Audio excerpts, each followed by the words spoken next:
Hey there, this is Ross Scissor. This is the Backcountry Fly Fishing Podcast, where we talk about fly fishing and more interesting places. I had planned to do another episode about spring fly fishing, and particularly fly fishing in March, and I probably will still do that. But I think that we covered it pretty well in last week's episode. And as I was hiking this week, I ran into some really challenging and very irritating trail conditions. And as I was stomping my way through rotten snow and mud and huge puddles, trying to get back to the truck at the end of the day after the sun warmed everything up and started melting everything, it occurred to me that we probably should do an episode about how you manage trail conditions in the spring. So that's what we're going to do today. Now, before we hop in, I want to make the now obligatory statement that I appreciate any reviews and comments that you're willing to leave on the podcast. And if you have questions or thoughts or comments or criticisms or whatever, fish pics, whatever you want to send me, feel free to drop me a line on our Facebook page, Backcountry Fly Fishing, on our Instagram, also Backcountry Fly Fishing with some underscores built in, but you'll find it if you search. Or just shoot me an email at backcountryflyfishingpodcast@gmail.com. Always happy to take a look at what you have to say. I am not the font of all wisdom when it comes to fly fishing or backcountry fly fishing. Always open to learning. Very often I find that other folks have good ideas or really shitty ideas that we can also talk about.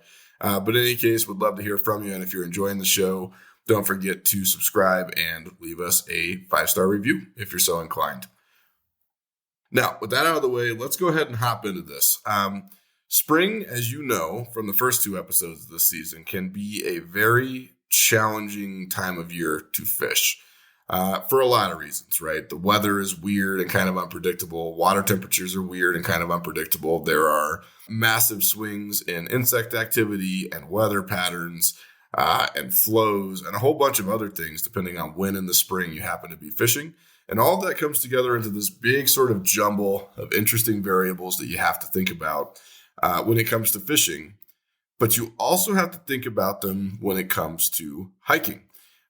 You probably know this, and if you don't, well, I'm not sure where you've been, but backcountry fly fishing in almost all cases is going to require hiking.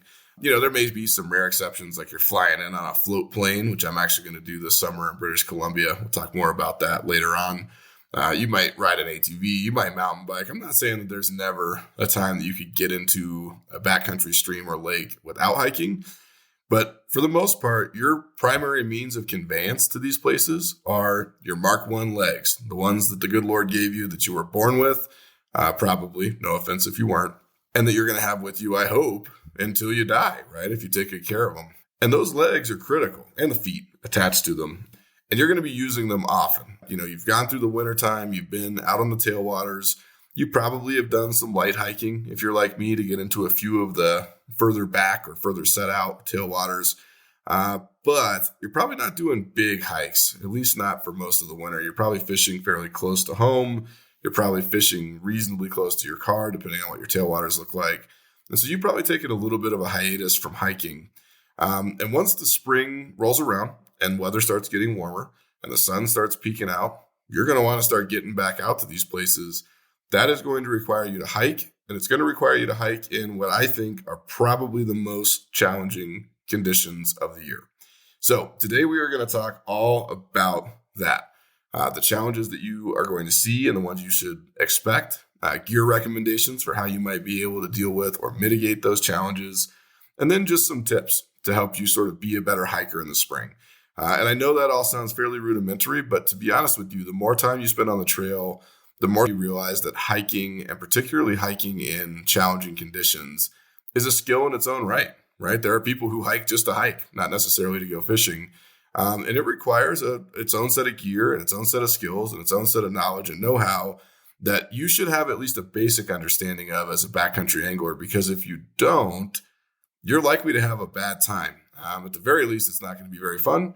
And at the worst, you could potentially get yourself hurt or get yourself into a bad situation. So today is all about how you take care of those legs and feet and get yourself into and out of these spring fishing destinations safely, efficiently, and hopefully without getting your feet and your legs soaked or caked in mud.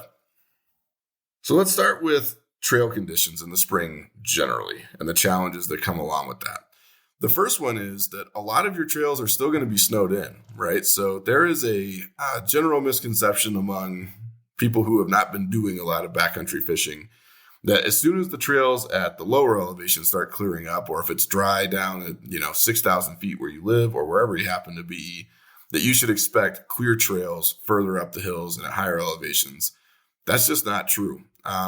Spring sort of rolls out on a timeline, starting at the lowest elevations and then working its way slowly up in elevation to the higher elevations. So, your high alpine lakes and your higher streams and things of that nature at 7, 8, 9, 10, 11,000 feet. And what that means is that spring has sort of a different start date in all of these places. It might sort of start in late March where you are, but it may not start really until late June at some of those higher elevations, or in some cases really until July. And that means that you're going to have this sort of wide range of potential issues that you can run into. And one of them is that the trails might just be snowed in. You might not be able to get to them.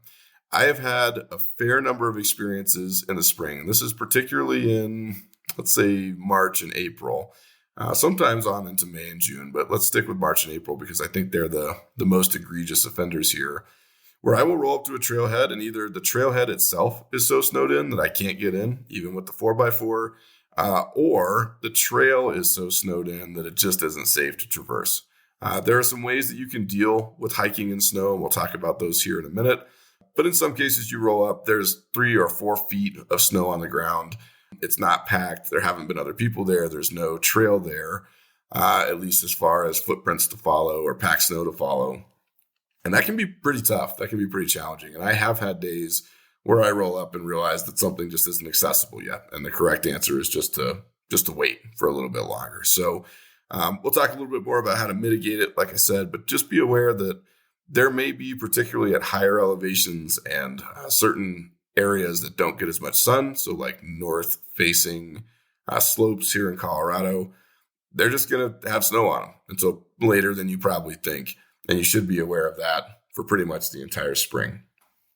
Even in cases where you're not snowed in, there's probably going to be some snow left on the trails just in general, right? So again, this sort of depends on where you are. If you're in a canyon, the southern facing wall is likely to be fairly clear because it at least catches some sun. The northern facing wall may not be, might be pretty heavily snowed in and pretty icy. But in any case, what's probably going on almost everywhere you are is that there is some snow left and the sun is coming up during the day, warming up that snow, melting it, because that's what happens to frozen water when it gets warm, and then having a whole bunch of running water across the trails. And that's important for 2 reasons. Number one, the running water actually changes the trails themselves. It can carve really deep ruts. It can create puddles and sort of areas of pooling that you have to deal with or go around. And later in the day, when it starts getting cold or early in the morning, it can create ice. And at higher elevations, it could be in the middle of the day, but it can form pretty serious ice. And ice can be a very difficult thing to navigate safely when you're hiking. If you've ever slipped and fallen in your driveway or on an ice skating rink or wherever, you'll know that it ain't that hard to slip and fall on ice. You'll probably also know that as you get older, here at my ripe old age of 38, falling over and landing on hard ground with no cushioning doesn't feel good. It hurts a lot. And if you do it wrong, you could get hurt, right? Which is annoying at the very least. But if you're in a backcountry situation and you're by yourself, or even if you're with a friend, that could be real bad news for you. So being aware of ice and being diligent about how you handle ice are both really, really important skills. Related to all of this is my least favorite trail condition and my most hated trail challenge, which is mud. Mud sucks. It goes everywhere. It's super slippery. It is crazy easy to fall over in mud.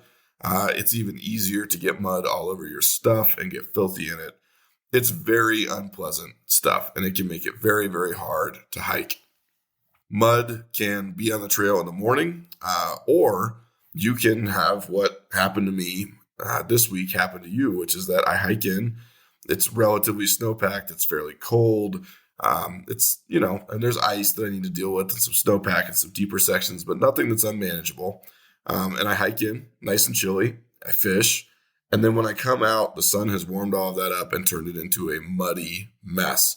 And mud is very, very, very difficult to deal with when you're hiking, especially deep mud, and especially mud that covers the whole trail. When you mix it with a little bit of snow and a little bit of ice, it can be a serious challenge on top of being just sort of gross. So mud is a major challenge, and we're going to talk a little bit about that.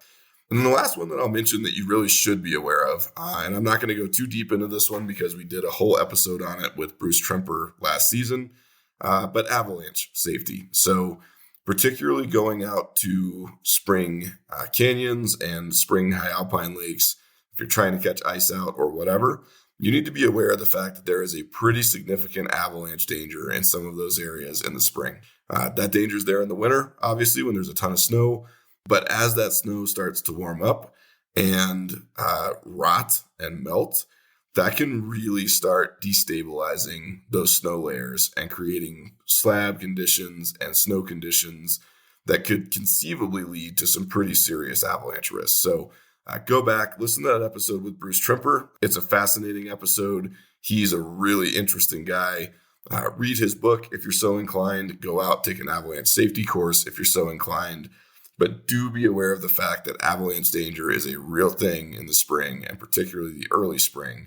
And it's something that you should have in the back of your mind whenever you are hiking in the high country, particularly in basins or anywhere where you've got those sort of steep slope angles to deal with. So there you go. Those are the challenges. Those are the things that can make it tough to hike in the spring.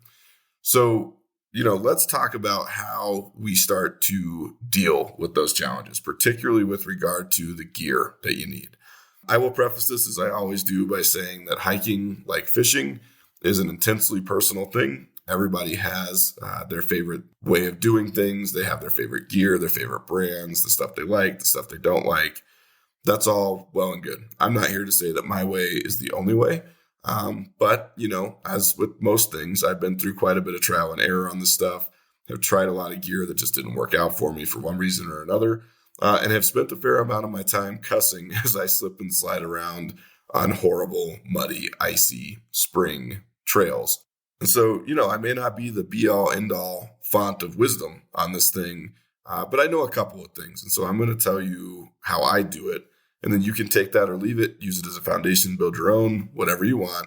But I'm going to run you through my gear and how I start to navigate these issues. Number one is the stuff you put on your feet. And this is important all the time, right? So you probably know hiking involves your feet. That means that you want to take good care of your feet when you're hiking. They are the most important part of you because they are the part that's carrying all of your weight and the part that's touching the ground. You want to take care of your feet. If your feet are happy, you're going to be happy.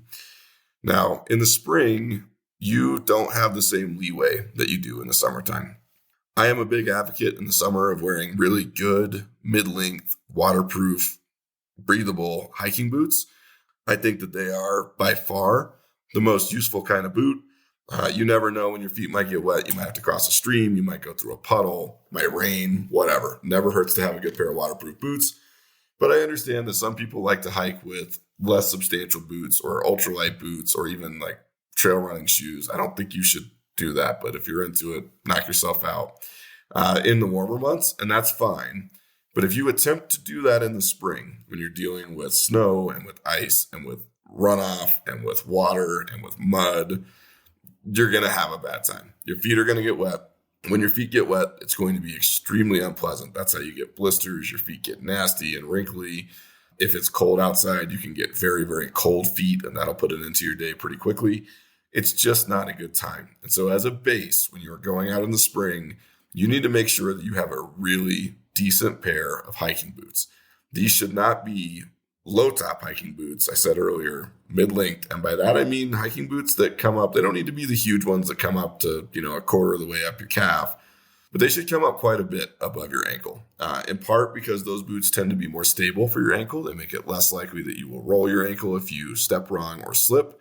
Obviously, stepping wrong or slipping are real possibilities when you're hiking around on slopes that are covered with snow and ice and rocks and mud and other things. So that ankle support is going to be really important to prevent injuries wherever possible. But also, the higher they are, the less likely it is you're going to get water in your boot.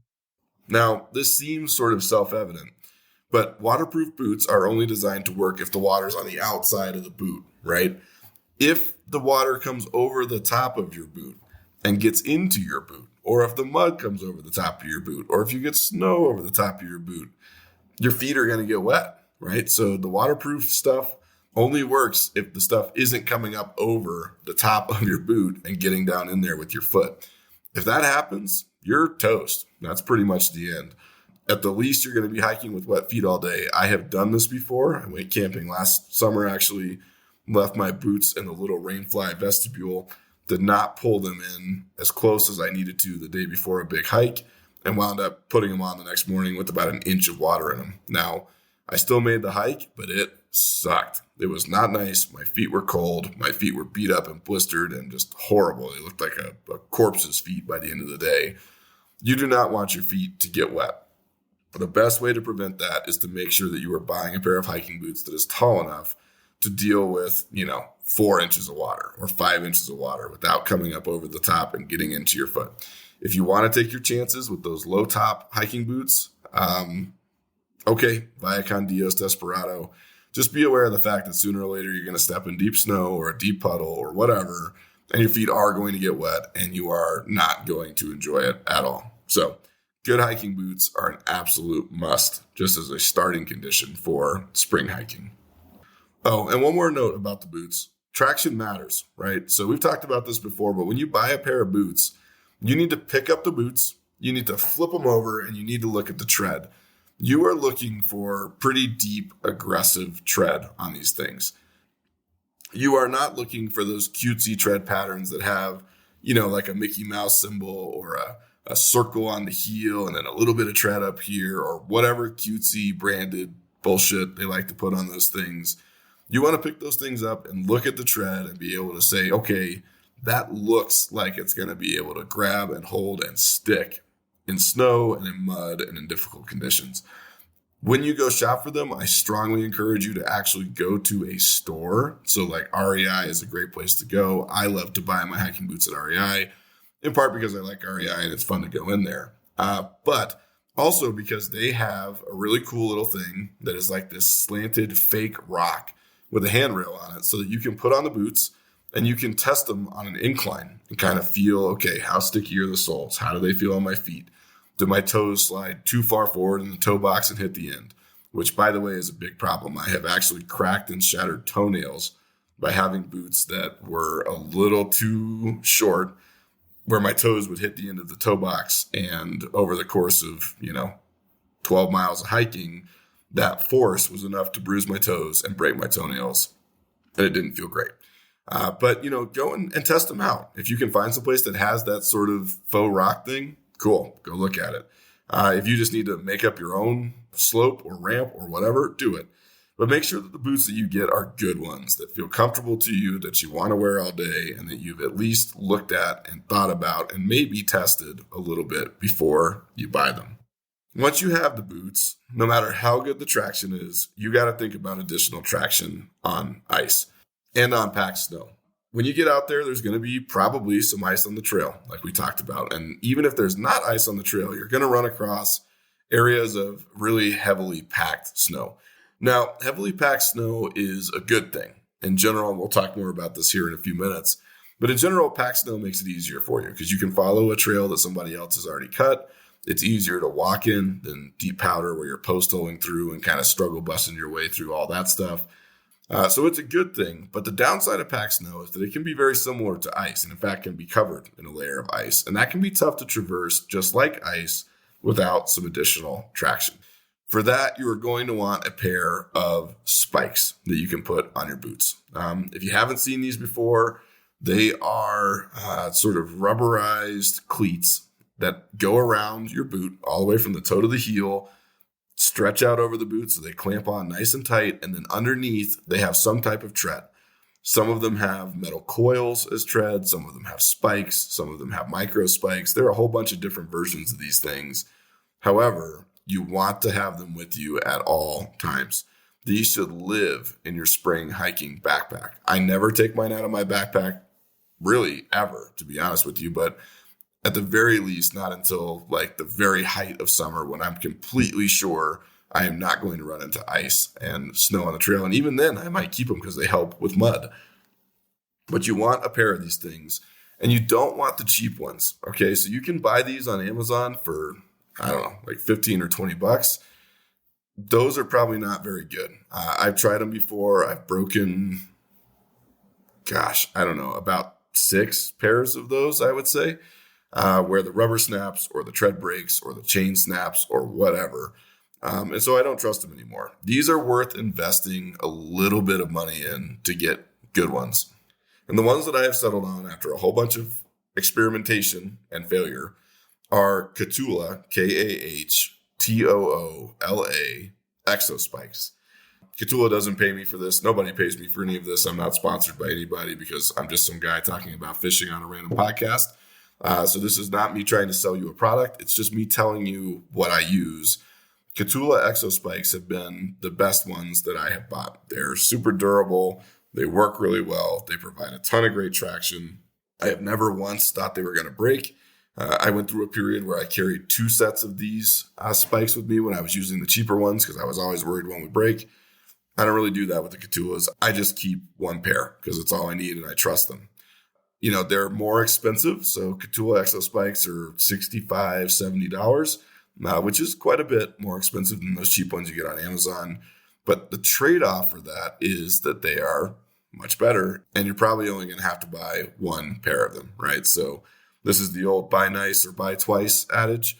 It makes sense to spend a little bit more on a good pair that you're going to keep versus spending a little bit less on a couple shitty pairs that are probably going to wear out after a few hikes.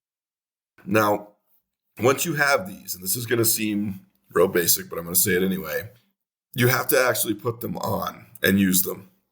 We talked about this a little bit in the winter episode about hiking in your feet, but a lot of people get lazy about putting on spikes. You don't want to stop. You don't want to pull over. You don't want to take the time to put them on because they are kind of hard to stretch over your boot or whatever.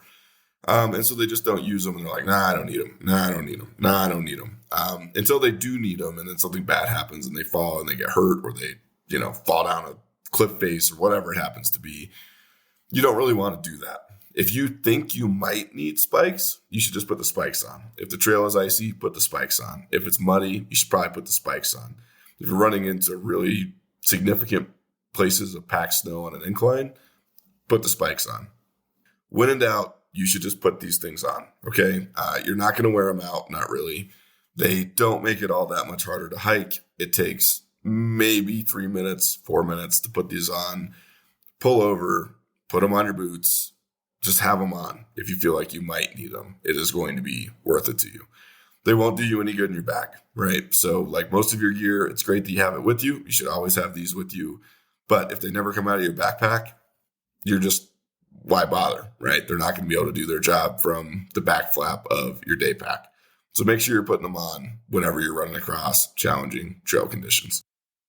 Now, sometimes you're going to run into trail conditions that are not manageable with spikes. Okay, so spikes are really good on somewhat hard stuff, right? So a layer of mud that has harder dirt underneath, or ice, or snowpack, or something like that. Spikes are going to work great for those things. They are not going to work well in actual snow that you can sink into. We talked a little bit back during the winter season, season 2, about the dangers of post holing, right? Which is where you take a step in the snow, deep snow, you sink into your knee or your hip or however deep it goes. Then you pull your leg out, you take the next step and you do it again. And it, number one, is exhausting. It's just, it will wear you out faster than anything. Number 2, it's slow. So if you're trying to get in these places and maximize your time to fish, especially since in the spring, you don't necessarily have a ton of daylight, right? Sunset's a little bit later, sunrise is a little bit earlier. But the reality is you still have a fairly short window, especially in the early spring, where the fish are going to be active and you're trying to be efficient while you're out there because you want to maximize your time on the water when the fish are feeding. Post holing is not great at efficiency. And number 3, you can get hurt, right? So one of the dangers of snow is that you don't know what's underneath it. It is very easy to post hole and slip down through snow and find your foot caught between two rocks where you could break your ankle. Or maybe there's a branch down there or a log that you didn't see and you twist your ankle or slip or whatever. There are a whole bunch of different ways that could probably go wrong. In any case, the point is you don't want to post hole. Your cleats, your Catula Exo spikes, are not going to help you with this problem. In these cases, you're going to need snowshoes. Now, I will preface this by saying that I don't love using snowshoes. They're not my favorite thing. They're big, they're awkward, they sort of flap around on your feet, and they're heavy, they're hard to carry when you take them off, they're bulky. They're not my favorite piece of gear for working in the snow.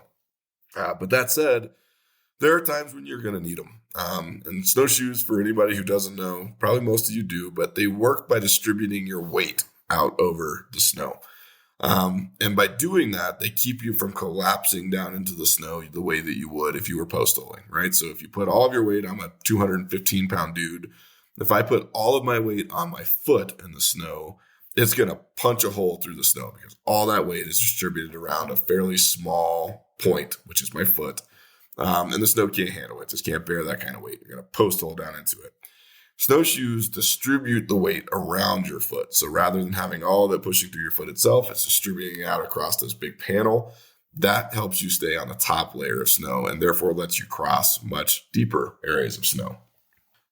Snowshoes are great for getting across snow. In fact, I would argue that they are probably the best tool that anglers have for getting across unpacked, untrailed snow in the early spring. And they're basically mandatory to the point that I actually keep a pair of these in my truck pretty much permanently in the spring because I just never know when I'm going to need them, right? I'm probably not going to carry them with me on every single trip because they're big and they're bulky. They're a pain in the ass to carry.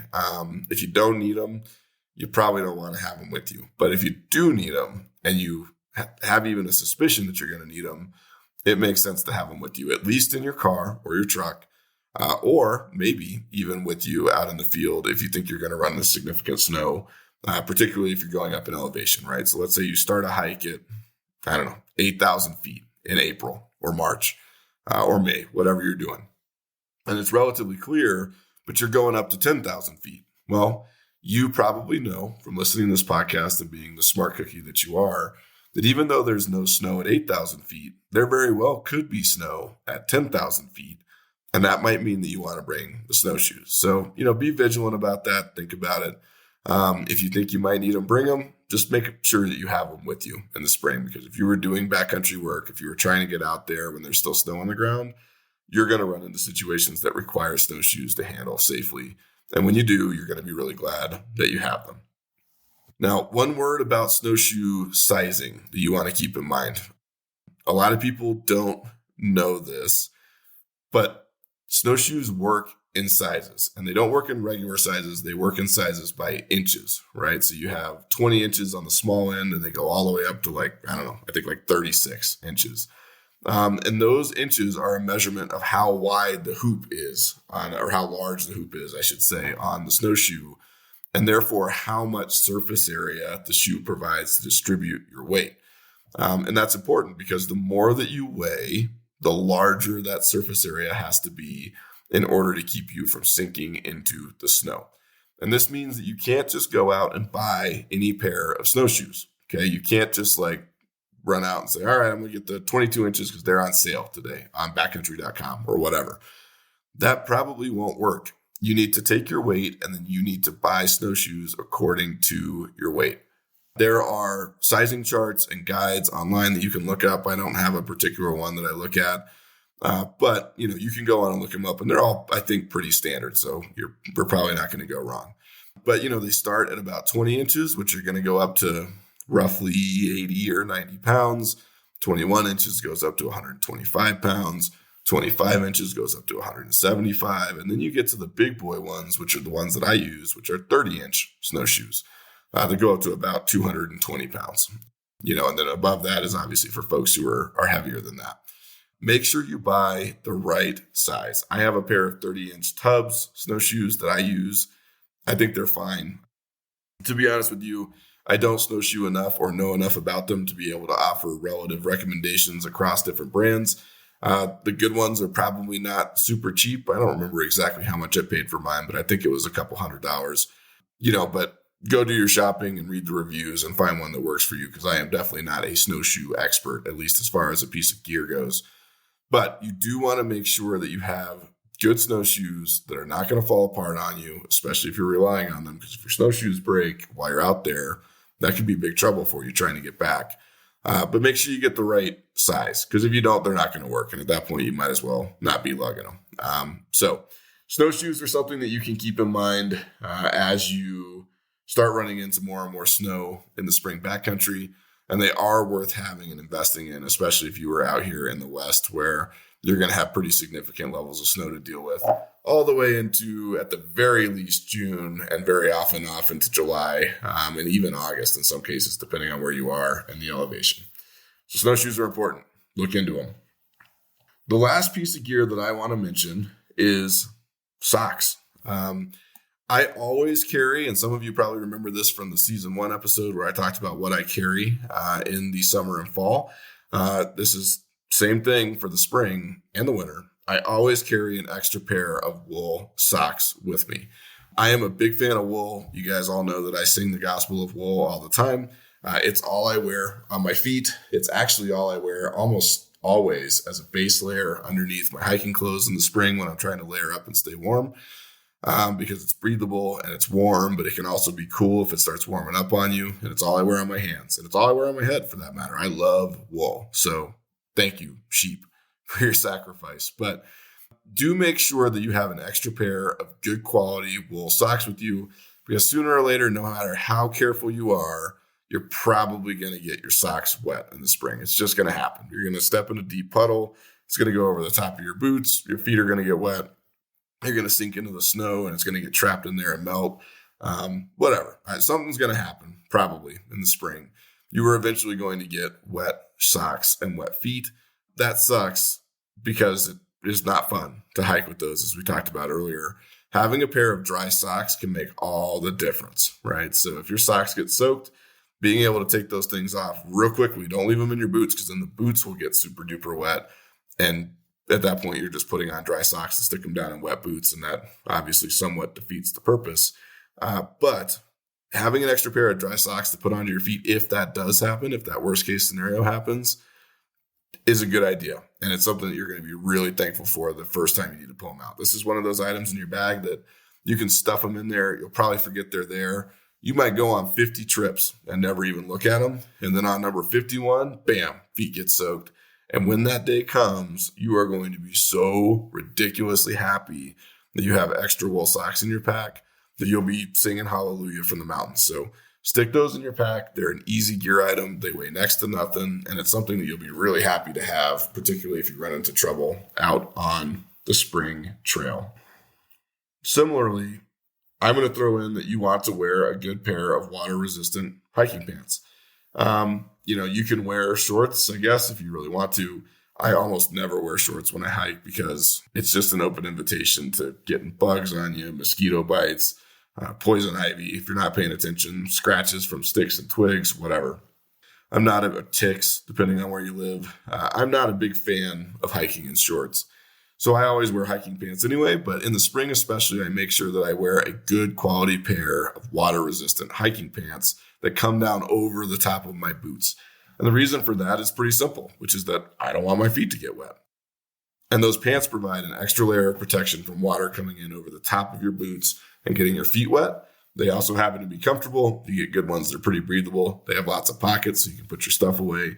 They're just an easy sell, right? They might keep you dry. They make your day a little bit better. And on top of that, they're comfy and they work really well. You can pick whatever pair you want. I have a pair of Cools that I think are really good. I have another pair of Wranglers. I think they're called ATGs or something like that are really pretty good. Patagonia makes hiking pants. You pick what you want and how you want to spend your money, but make sure that you get a good pair of hiking pants because they are going to make a really big difference for you, both in terms of general comfort and in terms of being able to keep yourself dry in those bootsies of yours. All right, so we've talked about the challenges. We talked about the gear that you need to meet those challenges successfully. Now let's talk about some tips when it comes to hiking in the spring. Some of these are going to seem self-explanatory, but hey, these are things that I see people not doing pretty regularly when I'm out hiking. They're things that candidly I didn't really know until I'd been hiking for a while because I'm stupid. It just didn't occur to me until I've been doing it for a while. But they're things that might make your day a little bit better when you're hiking out there in the spring. So let's hit these. The first one is if you're hiking in a place where you have any kind of slick conditions, might be mud, might be snow, might be ice, might be snowpack, whatever. Try to stay on vegetation, either in the middle of the trail if there is some, or the edges of the trail. I know somebody is going to say, well, then you're going to destroy the vegetation and it starts to wear it out. I mean, I know, I get it. Not saying that you should do this in any other time of the year. You should stay on the trails wherever possible. But in the spring, when things are kind of dicey, staying on vegetation, so grass or bushes or whatever that might be along the side of the trail or in the middle or wherever they happen to be, is going to help you keep your traction. Number one, they give you something for your feet to bite onto and grab onto. It's more than just a slick surface of ice or snowpack or mud or whatever. And second of all, they do a pretty good job of acting as sort of anchors. So particularly in muddy conditions, those plants and that vegetation are going to act as a way to sort of keep things from slipping and sliding around on you. So the roots sort of anchor all that stuff in place. They stop that kind of nasty mud slide that you can get when you're walking on just pure mud.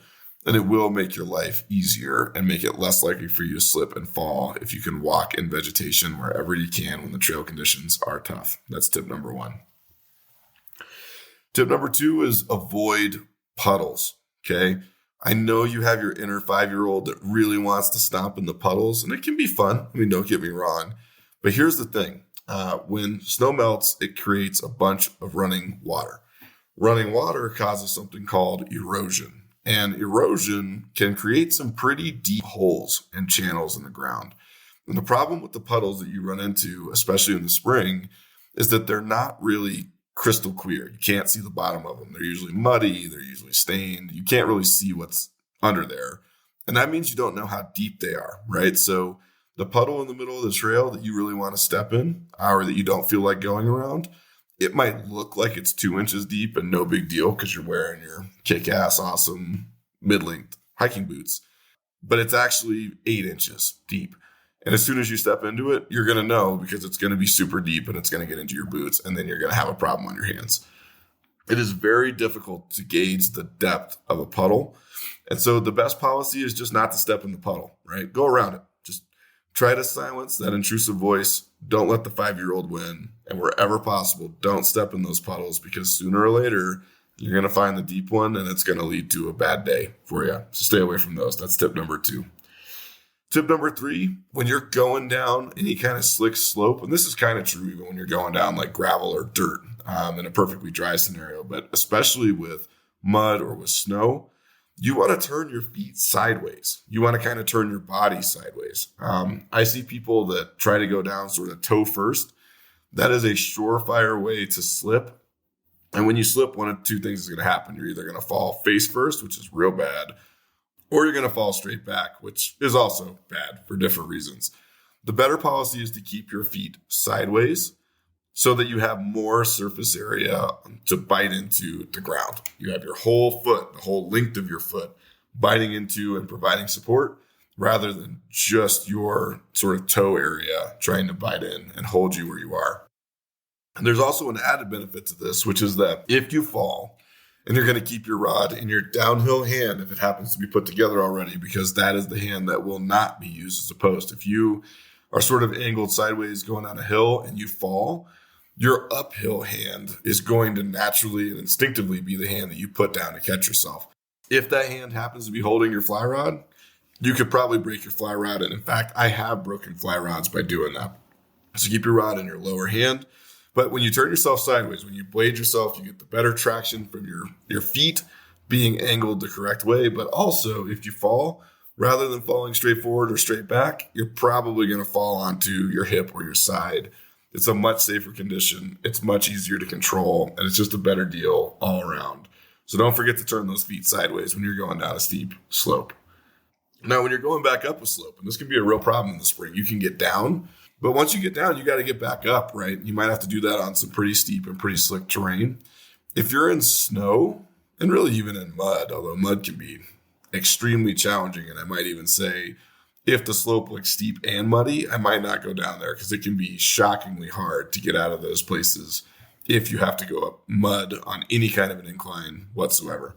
But if you're going up snow in particular, number one, you might need your spikes to get up there. But number two, use your toes to kind of dig toe holds and footholds for yourself going back up. I sometimes see people that are just trying to walk up these things and they're slipping and falling and it's ridiculous and they're going to get hurt.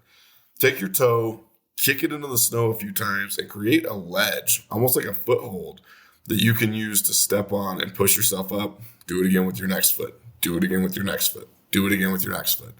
It's a little slower. It takes a little bit more time, but ultimately it is going to create a situation that is much safer, much more stable for you, and probably more efficient than slipping and sliding and sort of struggle busting your way back up. So make sure that you're doing that whenever you can. Dig those toes in, make your toe holds, use that to climb your way out. That's tip number 4. Tip number 5 is think about the dangers of fall through on ice and snowpack. Okay, so we talked about this a little bit earlier in the episode, but conditions on the trail can change a lot over the course of the day. You can start hiking in the morning and have great conditions, right? Snowpack and the ice is nice and hard and you just have no issues breezing into the stream. Later in the day, once it's warmed up, it might have warmed up 20 or 30 degrees in the spring, depending on where you are. That snow is going to be rotten. The ice is going to be rotten. And what happens then is that it doesn't really melt uniformly, right? So it'll start melting on the top, but you probably know this from filling up a glass of ice water. Liquid water is heavier than ice. Or maybe denser. I don't know. Some scientists can correct me. But in any case, liquid water goes down, right? So as that stuff starts to melt out, all of the water goes down underneath the snowpack and underneath the ice and starts flowing across the trail underneath all of that stuff. And what that can do is create this sort of air pocket underneath it. So when I was hiking this week, I was coming back on the trail and there was packed snow and ice kind of all the way along the trail. On the way in, like I said, no issues. But on the way out, 5 or 6 hours later, there was enough water running underneath that every time I took a step on it, it would collapse down into the water. And number one, that's annoying, right? It's inefficient. It's not a very fast way to travel. It's not very fun. And so it was irritating me. But number two, it's a good way to get your feet wet or twist your ankle, right? So if your foot falls through there and you don't catch it right, you could hurt yourself, twist your ankle, slip, whatever. Or it could go in and there could be more water underneath there than you think there could be. So be aware of that. When you're walking on rotten snow or when you're walking on ice, particularly if you know that those air temperatures have really come up during the day, be cautious about where you're stepping because you could very well crunch through that stuff. And if you do, it might not be a great time for you. So this is a good time for you to stick to that vegetation on the sides of the trail. Stay away from areas that look particularly rotten.